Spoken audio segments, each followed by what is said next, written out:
আমার যুবকগুলি কই হাতটা দুকে দেখায় দেখায় বলো, আগামীকালকে থেকে নামাজকে বলবো না কাজ আছে, কাজকে বলবো আমার ইনশাআল্লাহ। আপনাকে দেখ শয়তান তোয়াজ করবে, আপনাকে দেখলে মাখলুকাত তোয়াজ করবে, আপনাকে দেখলে। হ্যাঁ, অনেকে আসে, আমি কিছু নিউজ পেয়েছি যে আমার অনেক ভাই বাবাদের উপরে, আমাদের শেখ তরিকাতের উপর, অনেক স্কলারদের উপরে হামলা করে। বললাম আইসো পারলে মাকদুম সালমাদানির সামনে তোমাকে দিনের বেলা চাঁদ দেখিয়ে দিব, রাতের বেলা সূর্য দেখিয়ে দিব ইনশাআল্লাহ। রসুলের পাকের এক একটা শেরদেরকে দেখলে তোমাদের রাতের ঘুম হারাম হয়ে যাবে। ভাতের থেকে তো ওষুধ খান বেশি বান্দা। কিভাবে বুঝবেন আপনি আল্লাহ রসুলের কথা? আপনি ওষুধই খান, ডাক্তারের সাথে সম্পর্ক রাখেন, ওলি আল্লাহদের সাথে সম্পর্ক রাখবে না। অথচ ওয়া উলিল আমরি মিনকুম, আল্লাহ ওয়ালাদের সাথে সম্পর্ক রাখার কথা ছিল, যারা আপনাকে হকের পথে দেখায়। ইমাম খতিব মুয়াজ্জিন সাহেব সাইকুল ইসলামদের সাথে, আল্লাহ ওয়ালাদের সাথে যখন আপনি সম্পর্ক রাখবেন, আপনার তো মারহাবা, আলহামদুলিল্লাহ অনেক ভালো আছেন। আল্লাহ ওয়ালারাই আপনাদের যে জমিনের মধ্যে নেতৃত্ব দিচ্ছে। আমি ওই সমস্ত বান্দাদের জন্য বলছি যারা এখনো দের করছে, তাহলে চন্দ্রনাইশের এই আজকের এই চন্দ্রনাইশের মধ্যে যারা বর্মার চট্টগ্রামের এই বান্দাদের ওয়াসিলা দিয়ে বলছি, এদের মতো হয়ে যাও। শুনেছি ভোটের মধ্যে যখন এসেছে তারা ৪৫,০০০ ভোট বেশি দিয়ে তারা ফারুকি সাহেবকে নির্বাচিত করেছেন। বোঝা যায় নবী শেররা জামানার ছিল, তখনও ছিল, এখনো আছে, কিয়ামতের পরও থাকবে ইনশাআল্লাহ, ঠিক কিনা? যখন রাসূল পাকের শেররা প্রস্তুতি নিবে, খোদার কসম, নাসরুম মিনাল্লাহ ওয়া ফাতহুন করিব। আজ আলাদা দেখতেছো, দেখে নাও, আজ দেখতেছো আলাদা। যখন আমরা একত্রিত হয়ে যাব, মনে রেখো বিজয়টা আমাদের দিকে রব্বে কারীম লিখিত রেখেছে, আমাদের দিকে বিজয়টা আছে। ঘাবড়ায়ও না মুসলমান। যদি মরে যাও, পরিবার কোরবান হয়ে যায়, যদি তোমার টাকা সয় সম্পত্তি ছাই আগুন লেগে যায়, ছাই হয়ে যায়, সমস্যা নাই। নিজের যদি জানও চলে যায়, মনে রাখো কোরআন সাক্ষী, আল্লাহর রাস্তায় রাসূলের মহব্বতে যারা জীবন দেয় তাদেরকে শহীদ বলা হয়। শহীদরা জিন্দা। মনে রাখো এখানে দুনিয়ার যে চোখ বন্ধ, ওটা দিয়ে আল্লাহ রাসূল দেখা যাবে না, যেটা দিয়ে নাজাসাতুন আমরা নাপাকি দেখি। আর যখন কলবের চক্ষু খুলে যাবে, খোদার কসম, জায়গায় বসে আরশ দেখার ক্ষমতাটা আল্লাহ দিয়ে দিবে, ঠিক কিনা? আল্লাহ ইয়া রাসূল, ইয়া রাসূল।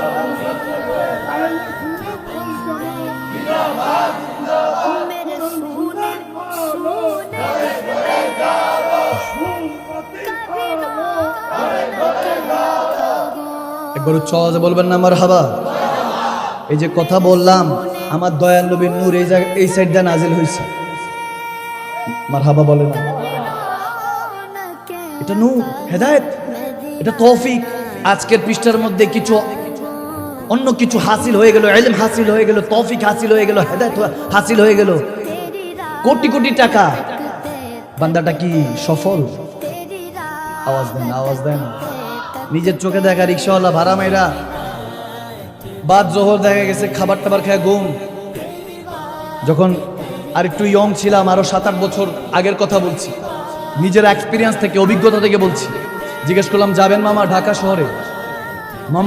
মোহাম্মদপুর থেকে কোথাও যাচ্ছিলাম, এতটুকু মনে আছে যে যাবেন। বলে না না ভাই যাবো না মামা, যাবো না, আপনি চলে যান। একটু ঢাকার ভাষায় আর কি, আপনি চলে যান, আমি যাবো না। আমি বললাম যে যাবেন নাকি লেগা, চলেন একটু, আমরা একটু সামনে যাবো, একটু সমস্যা নাই তো? বলো যে পেটে খানা খেয়েছি, আমি একটু রেস্ট নিব, আজকে যতটুকু দরকার আছে কতটুকু হয়ে গেছে। আমি বললাম কতটুকু হয়েছে? কয় 700-800 টাকা তো হয়ে গেছে, জমা দিব 300, 200, 250, আর বাকি যেটা আছে এটা দিয়ে আজকে হয়ে যাবো, আগামীকালকে বাঁচলে কামায় লব। হায় হায় হায়, তাওয়াক্কুল আল্লাহর রাসূল। এটা হলো ভরসা আল্লাহর রাসূলের উপরে, যা আজকের জন্য আর কালকের জন্য বাঁচিয়ে কি করব? রেখে গেলে আমি আর ভোগ করতে পারবো না, চলে যখন যাব অন্য কেউ ভোগ করবে, ঠিক কিনা? নিজের চোখে দেখা বলছি, আবার নিজের চোখে দেখা কোটি কোটি টাকা। করোনার সময় বলতেছে কি লাগে, ডাক্তার সাহেবকে আমি নাম নিব না, আল্লাহ তাকে ক্ষমা করে জান্নাতের উচ্চ মাকাম দান করুক, আমিন বলে। চোখ দিয়ে গেট খুলে যেত, ওনার দরজা, ওনার ঘরের প্রাসাদে যেটা ডুপ্লেক্স বা থ্রিপ্লেক্স যেটাই ছিল, সেটা চোখ দিয়ে ওই গেটের লক খুলতো। এরকম টেকনোলজি ইউজ, এত টাকা যে নাতি যে আছে তারও একটা BMW ছিল, আছে। আরো আগের কথা বলছি, নিজের চোখে দেখেছি, শুনেছি, এরকম এসেছে, কাঁদছে ডাক্তারের কাছে, আমার সয় সম্পত্তি যা আছে অর্ধেক দিয়ে দিব, কয়েক হাজার কোটি টাকার মালিক, ওরা অর্ধেক দিয়ে দিব, বাঁচাও। করোনা যখন হলো, ইয়া নাফসির আলাম, হাসরে কি দেখবেন, দুনিয়াতে বান্দা দেখেছে, তারপরও বান্দার হুশ ঠিক আসে না, এখনো বান্দা বেহুশ।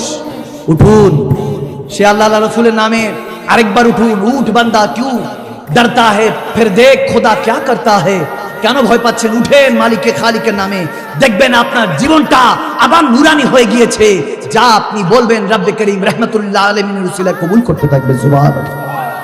দেখেছি ডাক্তারের কাছে বলেছে সয় সম্পত্তি সব লিখে দিব, বাঁচাও।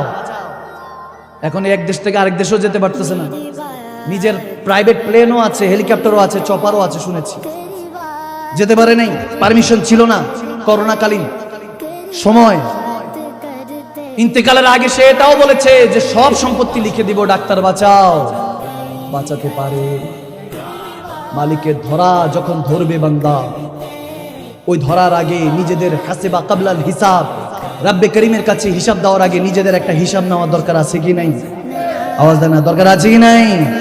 মৌত কাবলাল মাউত, মরার আগে মরে যান, মৃত্যুর আগে, মৃত্যু আসার আগে মরে যান। যখন তরিকতের ইউবাইউনাকা তাহতা শাজার, যখন আপনি কোন শায়েখে তরিকত আল্লাহ ওয়ালার হাতে হাত রেখে বায়াতে রিদওয়ান নিলেন, বায়াত হলেন, আল্লাহ রাসূলের গোলামিতে সত্যিকারের অর্থে চলে আসলেন, তখনই আপনি হাকিকতে মরে গেলেন।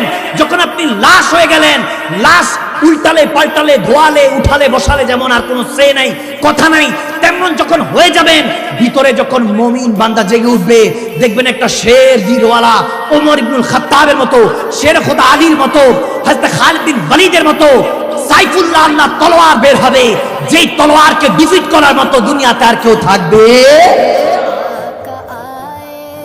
আল্লাহ যুবকদেরকে Khalid bin Walid sword of Allah almighty, আল্লাহর তলোয়ার হিসাবে কবুল করে নাও। আর উচ্চ আওয়াজে হযরত ওমর ইবনুল খাত্তাব, কেউ একজন এসে বলতেছে ওমর 39 became Muslims। গভীর মনোযোগ, আমি ছেড়ে দিব বুঝছি, আপনাদের কষ্ট হচ্ছে মনে হয়, যুবকরা অনেকে দাঁড়ায় আছে, কষ্ট হচ্ছে না তো? জায়গা নাই, আমি তো এখানে একটু শীতকাল তো মনে হয় একটু চাপাচাপি করে বসা যাবে, পিছনে অনেক ভাই বাবারা দাঁড়িয়ে আছে, জায়গা নেই। প্যান্ডেলটা খুলে দিলে কি জায়গা হবে? তাও হবে না। যাক, সমস্যা নেই, আলহামদুলিল্লাহ, এটা কোনো সমস্যা না। জিতনা মুশকিল উতনা আসান, কোনো সমস্যা নেই। আচ্ছা ঠিক আছে, যারা বসার বসে যাব, যারা দাঁড়িয়ে থাকে আর একটু ঘন্টাখানি দাঁড়ালে তো কোনো সমস্যা হবে না ইনশাআল্লাহ। তারা দাঁড়িয়ে আছে, আমার পা ব্যথা করতেছে, কোনো সমস্যা নেই। যা আপনাদের কষ্ট আমার কষ্ট, আমার ভালোবাসা আপনার ভালোবাসা হয়ে যাক, আল্লাহ কবুল করুক, আমিন বলেন। ওই যে বললাম একটু তো কষ্ট করতে হবে যদি মুমিন হয়, ঠিক কিনা? কমিন হইলে কষ্ট করার দরকার নাই। আর কমিনদের এমনও দেখবেন দুঃখের শেষ নেই, কোটি কোটি টাকা, রাতে ঘুম নাই, আর দিন এনে দিন খাচ্ছে, আলহামদুলিল্লাহ খুব সুন্দর ঘুমাচ্ছে, ঠিক কিনা?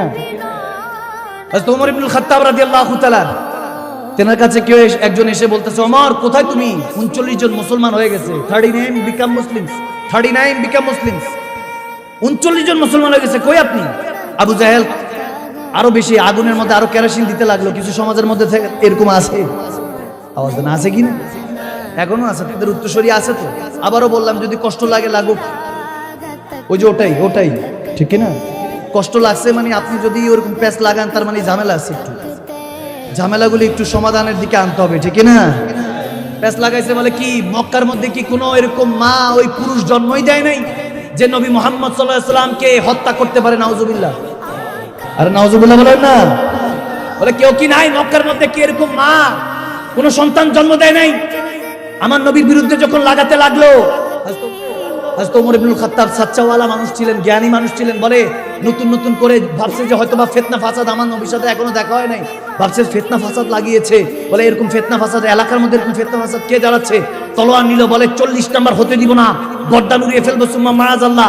সাহাবাদের রক্ত ঝরানোর কথা যখন, খোলা তলোয়ার আসমানে বলতেছে 40 নাম্বার হতে দিব না, আমি ওমর বেঁচে থাকতে। রব্বে করিম বলে ওমর শক্তি দিলাম, ক্ষমতা দিলাম, তাকাত দিলাম, জ্ঞান দিলাম, আমার নবীকে কষ্ট দিবি, নবী সাহাবাদেরকে কষ্ট দিবি, যাস না তুই 40 নম্বর। সুবহানাল্লাহ কয় না? সুবহানাল্লাহ বলেন না। হেদায়েতের মালিক কে? আরো জোরে কে? হযরত ওমর ইবনুল খাত্তাব রাদিয়াল্লাহু তাআলা, আবু জাহেল বলতেছে 100 উট দিব যদি পেয়ারা নবীর কথা বলতেছে, যদি তেনাকে কষ্ট দেওয়া যায়, অর্থাৎ তেনাকে যদি হত্যা করা যায়, নাউজুবিল্লাহ। 100 উটের কথা। ওমর বলে আমার কাছে টাকার অভাব নাই, আমি ইনসাফ করতে যাব। তিনি যখন রওনা দিয়েছেন, দেখা গিয়েছে প্রতিমধ্যে আরকাম ইবনে জায়েদ রাদিয়াল্লাহু তাআলা তিনি বলতে লাগলেন, শেরে খোদা আলী দেখিয়ে দিচ্ছে ওমর যাচ্ছে, তাকে ধরো, জিজ্ঞেস করো, প্রশ্ন করো, 2টা প্রশ্ন করবা, একটা প্রশ্ন করবা, কোথায় যাচ্ছ ওমর? যদি বলে রসুল পাকের কাছে কলমা পড়তে, তাহলে ছেড়ে দিও, মারহাবা বলে তাকে বুকে জড়ে নিয়ে সাথে নিয়ে যেও। আর যদি দেখো যে নবীজির ক্ষেত্রে বুকস রাখছে, নবীজির শানে গোস্তাকি রাখছে, তাহলে তার কাছে বইলো তোমার বোন ফাতেমা বিনতে ওমর এবং তার শোহর, তার হাজবেন্ড ইসলাম ধর্ম কবুল করে নিয়েছে। সুবহানাল্লাহ বলেন না। এখন জায়েদ বিন আরকাম রাদিয়াল্লাহু তাআলা ওমরকে দাঁড় করে বললেন যে কোথায় যাচ্ছেন? বলে আমি তো যাচ্ছি তোমাদের পয়গাম্বরদের কাছে। বলে যাওয়ার আগে একটু বলে নেই, আপনার মেজাজ খারাপ মনে হইতেছে, কিন্তু এদিক দিয়ে তো আপনার বোন এবং আপনার বোন জামাই দুজন কলমা পড়ে ফেলছে। বাইরে কিছু করার আগে, বাইরে ঠিকঠাক করার আগে ঘরটা ঠিক করে নেন। সুবহানাল্লাহ। নবীর উম্মতদের একটু সাহসও বেশি থাকে, হিকমতও বেশি থাকে, ঠিক না? পাঠাই দিলেন। বলে কি আমার বোন ফাতেমা ইসলাম ধর্ম গ্রহণ, এত বড় সাহস! সাথে সাথে দৌড়ায় গিয়েছেন। তখন ফাতেমা বিনতে ওমর কোরআনে পাক তেলাওয়াত করছিলেন। সুবহানাল্লাহ। যখন ওনার হাজবেন্ড বলতেছেন, হযরতে আরকাম ইবনে সাঈদ রাদিয়াল্লাহু তাআলা, তিনি বলতেছেন তেনার স্ত্রীকে, খাতুন তোমার ভাই আসতেছে, তাড়াতাড়ি কোরআন ঠিক করো, এখানে আবার বেয়াদবি হয়ে যাবে, কোরআন ঠিক করো তাড়াতাড়ি। কোরআনকে ঠিকঠাক করে মলাট লাগিয়ে উপরের দিকে রেখে দিলেন। হযরত ওমর এসে বলছে, কি করছো?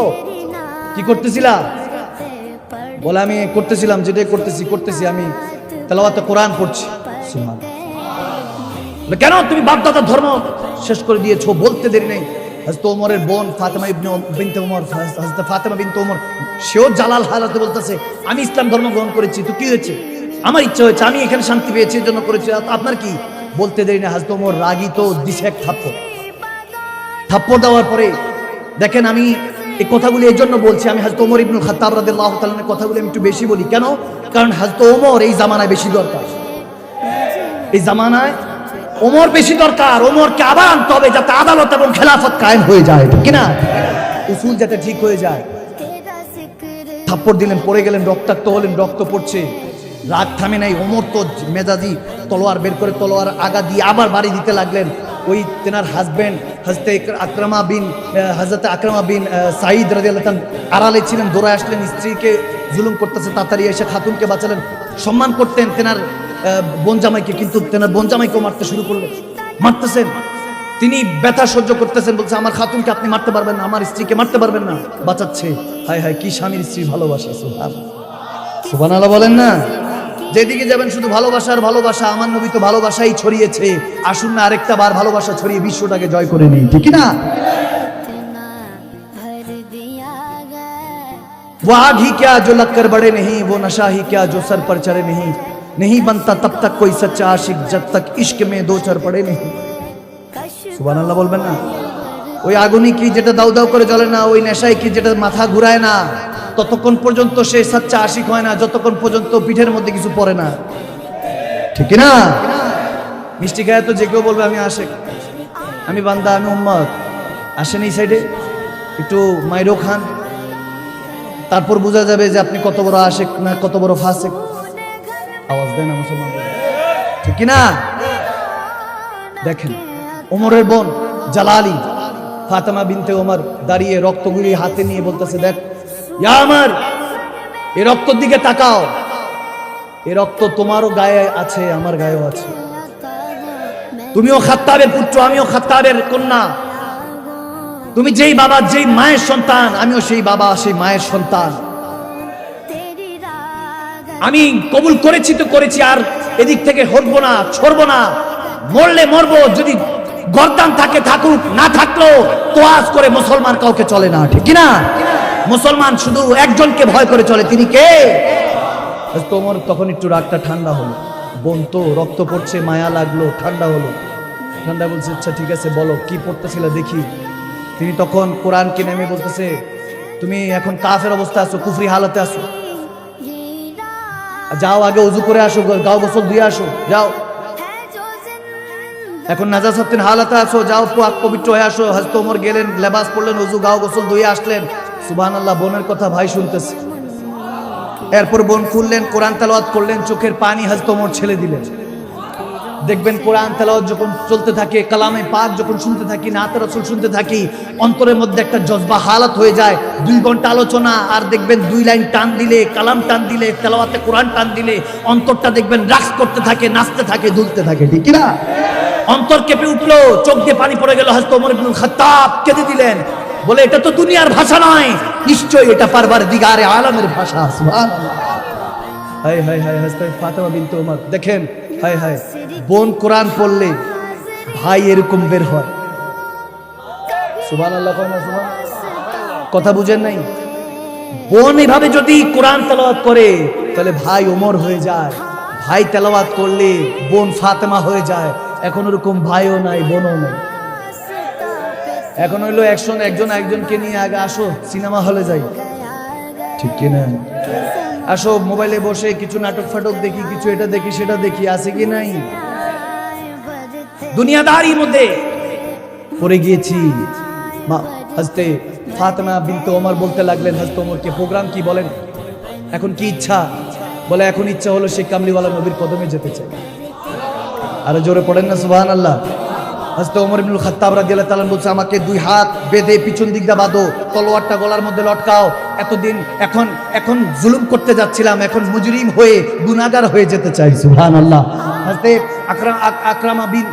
আকরামা বিন সাঈদ রাদিয়াল্লাহু তাআলাকে হুকুম দিলেন যে ভাই আপনি আমাকে চাবুক মারতে মারতে নেন, আমাকে আঘাত করতে করতে নেন, নবীর কাছে গুনাহগার হিসাবে, মুজরিম হিসাবে যেতে চাই। সুবহানাল্লাহ। মুজরিমো চশমে তবাসসুম রাখো, মুজরিমো চশমে তবাসসুম রাখো, आंखें खोलो होश संभालो, सरकार दो आलम आ रहे हैं। सुभान अल्लाह। যখন তিনি যাচ্ছেন, এখন আমির হামজা রাদিয়াল্লাহু তাআলা আমার নবীর ওই চৌখাটের মধ্যে, ঘরের মধ্যে দাঁড়িয়ে আছেন যে যাতে আমার নবীকে কেউ কষ্ট না দেয়। এর আগের দিন রাতের বেলায় কাবা শরীফে গিলাফ ধরে আমার নবী দোয়া করে এসেছে, আল্লাহ ইসলামকে শান দান করো, ইজ্জত দান করো, আর হযরত ওমরকে, যে ওমর ইবনুল খাত্তাবকে তুমি হেদায়েত দান করো, কলমা নসিব করো। সুবহানাল্লাহ। আগের দিন রাতে নবী দোয়া করে ঘুমিয়ে আছেন, আমিরুল মুমিনিন এর মধ্যে যারা আছেন, যারা সবাই দাঁড়িয়ে আছেন, সাহাবাদের মধ্যে সবাই দাঁড়িয়ে আছেন। হঠাৎ করে দেখতেছে ওমর ইবনুল খাত্তাব আসতেছে, সবাই কেঁপে গেল, ভয় পেয়ে গেল, জানে ওমর অনেক মেজাজিওয়ালা। খাত্তাবের কাঁপতে লাগলো। এখানের মধ্যে একজন এসে বলতেছে, আমির হামজা রাদিয়াল্লাহু তাআলা আমার নবীজির চাচা, যেনাকে শেরে রসুল বলা হতো, আসাদুর রসুল, রসুলে পাকে সিংহ বলা হতো, তিনি দাঁড়িয়ে আছেন। একজন এসে বলতেছে, ইয়া আমির হামজা, ওমর আসতেছে। বলে আসুক, সে ওমর হলে আমিও আমির হামজা, আসাদুর রসুল, আমি নবীর সিংহ, আল্লাহ সিংহ। आशुक जो होगा देखा जाएगा, नतीजा देखकर मुसलमान काम नहीं करते, मुसलमान बस सफर तय करते हैं, मंजिल तो बस खुदा का है, वही तय करते हैं। ठीक ना? যখন এরকম করলেন যে ঠিক আছে আসতে দাও, এখন কেউ এসে আমার নবীর কানে কানে বলে, ইয়া রাসূলুল্লাহ, ইয়া হাবিবাল্লাহ, ওমর ইবনুল খাত্তাব আসতেছে। নবীজি বলে, কি ওমর আসতেছে? চাদর সরে গেলেন, যে গায়ে জিসম মুবারকের চাদর ছিল সেটা গা থেকে পড়ে গেল। নবীজি একটা দৌড় দিলেন, সবাই এক সাহাবা বলতেছে, ইয়া রাসূলুল্লাহ, ওমর ইবনুল খাত্তাব আসতেছে। বলে আসতে দাও, দরজা লাগিয়ে রেখেছিল, বলে দরজা খোলো। হাজতে যখন আমার প্যারা নবীকে আবার বলতে লাগলেন, ইয়া রাসূলুল্লাহ, আবু জাহেলের বন্ধু, বলে আসতে দাও, দরজা খোল। বলে আমার ইয়া রাসূলুল্লাহ আপনাকে কষ্ট দিতে চাই, বলে দরজা খোল। বলে খাত্তাবের পুত্র, বলে দরজা খোল। মেজাজি ওমর, বলে দরজা খোল। আরে দরজা খোল। পরে একটা সময় দরজা খুলে দিল। বলে এখন ওমর আসতেছে না, আমি নবী আল্লাহর কাছে দোয়া করেছি, আল্লাহর দোয়ার শিলা আসতেছে, তোফা আসতেছে। হায় হায়, যখন হযরত ওমর ইবনুল খাত্তাব আসলেন, কাছাকাছি এসে তলোয়ারটা দিয়ে নবীজির কাছে যখন গিরবান হলেন, আমার নবী হযরত ওমরকে দেখে বললেন, নারায়ে তাকবীর, আল্লাহু আকবার। প্রথম নারা দিতে লাগলেন, নারায়ে তাকবীর, আল্লাহু আকবার। এখন সাহাবারা মনে করেছে ওই যুদ্ধের আগে দিয়ে নারা দিলে জজবা আসতো, মনে করেছে যে ওমরের সাথে মনে ফাইট করতে হবে, যুদ্ধ করতে হবে। তারাও তলোয়ার বের করে বলে, আল্লাহু আকবার, আল্লাহু আকবার। পরে দেখে যে নবীজি মুস্কি মুস্কি হাসতেছে, মুস্কি মুস্কি হাসতেছে, আর ওমরও কিছু বলতেছে না, একদম কেমন জানি মুজরিম, কেমন এখন আর ওই ওমরকে দেখা যাচ্ছে না, বোঝা যাচ্ছে না, মনে হচ্ছে যেন একজন নবীর কাছে নবীর গোলাম এসেছে, নবীর কদমে নিজের জান সমর্পণ করতে এসেছে। সুবহানাল্লাহ। যখন এসেছে, এখন নবী বললেন, ওমর কি প্রোগ্রাম, কি চাই? বলে, ইয়া রাসূলুল্লাহ, কলমাটা পড়তে চাই, আপনার গোলামির মধ্যে আসতে চাই। সুবহানাল্লাহ। কলমা পড়ে হযরত ওমর যখন মুসলমান হয়ে গেল, তখন যখন বলতে লাগলো ইয়া রাসূলুল্লাহ ইয়া হাবিবাল্লাহ বিয়াদবি মাফ করবেন, আমার আল্লাহ কি সত্য? বলে হ্যাঁ সত্য। বলে কোরআন তো সত্য? বলে হ্যাঁ সত্য। দিন তো সত্য? হ্যাঁ সত্য। নামাজ তো সত্য? হ্যাঁ সত্য। যদি ঠিকঠাক মতো দিন পালন করি জান্নাত আমাদের জন্য অপেক্ষা করছে, তা কি সত্য? আমার নবী বলে হ্যাঁ সাদাক্তা, হক, এটা সত্য। যখন বলতে লাগলো হযরত ওমর ইবনুল খাত্তাব রাদিয়াল্লাহু তাআলা বলতে লাগলেন ইয়া রাসূলুল্লাহ তাহলে কেন আমরা গোপনে নামাজ আদায় করব, সালাত আদায় করব? আজ থেকে যা হবে ওপেনে হবে। সুবহানাল্লাহ। কাবা শরীফের সামনে গিয়ে বলছে ইয়া রাসূলুল্লাহ আপনি সালাত আদায় করেন, আমি পাহারা দিচ্ছি। ওমর যখন দাঁড়িয়ে গেল, ফারুক আযম ওমর ইবনুল খাত্তাব রাদিয়াল্লাহু তাআলা দাঁড়িয়ে গিয়ে মক্কাবাসীকে বলতেছে, এই মক্কাবাসী, তুমি আমি ওমর ইবনুল খাত্তাব, আমাকেও চিনিস, আমার বাবাকেও চিনিস। কে তার স্ত্রীকে বিধবা বানাতে চাস, তার সন্তানকে ইয়াতীম বানাতে চাস? আজ সাহস থাকলে ওমর ইবনুল খাত্তাবের সামনে আয়। সুবহানাল্লাহ। হায় হায়, যখন শের পাহারাদার এভাবে দাঁড়িয়ে যায় তখন গুম্বাদে খাজরা বলতে থাকে, দেখ দেখ শের আ গায়া, লাখতে জিগার মুসলমান আ গায়া, জব ওমর আ গায়া দবদবা আ গায়া, জব দবদবা আ গায়া শয়তান নিকাল গায়া। ঠিক কি না? যখন দবদবা চলে আসবে, আরে আল্লাহকে না ভয় পাও বান্দা, একটু মাঝে মাঝে আল্লাহর বান্দাদেরকে ভয় পাও। ঠিক কি না? আল্লাহকে ভয় পাও না যেহেতু আল্লাহর বান্দাদেরকে একটু ভয় পাও। হুজুর গৌসে পাক আব্দুল কাদের জিলানীর নামটা নিলে একটু ভয় লাগেনি? আওয়াজ দেন লাগেনি? হুজুর খাজা মাইনুদ্দিন চিশতি নামটা নিলে ভয় লাগেনি? হযরত শাহজালাল ইয়ামানি নামটা নিলে একটু ভয় লাগেনি? হ্যাঁ, কেন? কারণ ওই যে আল্লাহকে আমরা ভয় করি তো এই জন্য লাগে, কারণ আল্লাহর বন্ধুরা আল্লাহ সুন্নতেই থাকেন, একটু ভয় দিয়ে থাকেন। তেনারদেরকে এই জন্য ভয় পায় কারণ তেনারা কাউকে ভয় করে চলেন না। আমরা তো এখন অন্ধকার দেখলে একটু ভয় পাই, সাপ দেখলে ভয় পাই, ভাল্লুক দেখলে ভয় পাই, বাঘ দেখলে ভয় পাই, আছে কি নাই? যদি এই ভয় থাকে, অন্ধকারে দিয়ে হাঁটতেছেন, ভয় করে উঠলো, দিলেন লাফ, তাহলে তো বান্দা এখন আপনি অনেক দূরে, অনেক দূরে, আপনাকে আরো কাছে আসতে হবে। আরো জোরে বলেন না, ঠিক কিনা? হায় হায় হায়, উসুলওয়ালা ওমর এমন নিজাম কায়েম করেছিলেন ওনার জামানায়। কেউ গোশত বেশি, একদিনে বেশি 2 দিন কিনতে গেলে বলতো যে পরের দিন ট্যাক্স লাগাও, সে আগামীকালকে থেকে কর দিবে। বান্দা খাওয়ার জন্য খাবার পায় না, সে 2 বেলা গোশত কিনে। সুবহানাল্লাহ বলেন না? এরকম উসুলওয়ালা শের জামানায় এরকমই এসেছে। কোন এক গভর্নর, তার কুফার গভর্নর, তার ছেলের রায় শোনাতে গিয়ে এক গরিব ছেলের বিপক্ষে রায় শুনিয়ে দিয়েছে, তাকে বেত্রাঘাত করা হলো, চাবুক মারা হলো। সে ঘোড়া দৌড়ায় হযরত ওমরের কাছে আসলেন, এসে বলতেছে, পিঠ উল্টায় দেখেন আমিরুল মুমিনিন আমাকে কি করছে, আমি গরিব বিদা আমার উপর এরকম জুলুম করছে। বলে সে কে? বলে সে ওই গভর্নরের ছেলে, বাদশার ছেলে, তো এই জন্য এরকম করছে। বলে সমস্যা নাই, আজ তার হিসাব না হবে। বলে কি হিসাব নিবেন? সে তো গভর্নর ছেলে। বলে সে হইতে পারে গভর্নর ছেলে, তুমি বলে দিবা তুমি মুস্তাফা জান রহমতের গোলাম। ঠিক কিনা? তুমি বলবা তুমি বাদশার ছেলে হতে পারো, আমি শাহেনশাহ মদিনা, শাহেনশাহ দো জাহানের গোলাম। ঠিক কিনা?